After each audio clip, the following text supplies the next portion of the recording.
국내 가상화폐 거래소의 운명을 좌우할 사업자 신고 마감이 추석 연휴가 끝난 뒤인 오는 24일까지로 코앞으로 다가왔습니다. 거래소가 신고라는 관문을 넘더라도 자금 세탁 방지 준수 등의 또 다른 관문이 남아 있는데요.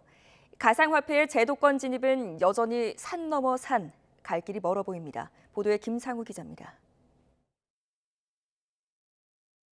오는 25일부터 개정된 특정금융거래정보법이 시행됨에 따라 가상화폐 거래소는 두 가지 핵심 요건을 갖춰야만 원화거래 등의 기존 방식의 영업을 계속할 수 있습니다. 정보보호에 문제가 없다는 인증과 은행 실명계좌입니다. 이 실명계좌와 정보보호 인증 두 개를 모두 확보해서 당국의 사업자 신고를 마친 곳은 업비트와 빗썸 등 이른바 빅4 4곳뿐입니다. 물론 원화 거래를 지원하지 않고 코인 간 거래만 한다면 정보보호 인증만으로도 신고 자체는 가능합니다. 현재 거래소 30곳가량, 가상자산 지갑사업자 10곳가량이 정보 인증을 받은 것으로 알려졌습니다. 실명계좌는커녕 정보 인증도 못 받은 곳은 신고에 따른 당국의 심사 판단 결과와는 별개로 영업 중단이 불가피해서 이곳 이용자들이 자산을 옮기지 않으면 피해가 예상됩니다.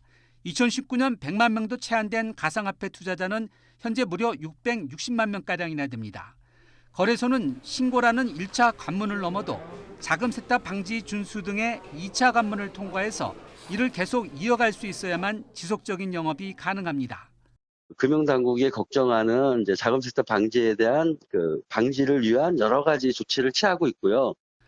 당국은 최근 금융정보분석원의 가상자산 거래소에 자금 세탁 방지 문제 등을 전담하는 부서를 신설하고 인력을 충원해서 관리 준비에 착수한 상태입니다. 만약 자금 세탁 방지 의무 등을 위반하면 거래소와 임직원 등은 각각 영업정지와 해임, 면직 등의 처분을 받을 수 있어 회사 존망에 직결됩니다. 자금 세탁 방지 인력과 경험이 부족한 거래소들이 돈 세탁 등의 문제에 봉착할 경우 극복이 가능할지는 미지수여서 가상화폐의 제도권 진입은 여전히 산 넘어 산으로 갈 길이 멀어 보입니다. YTN 김상호입니다.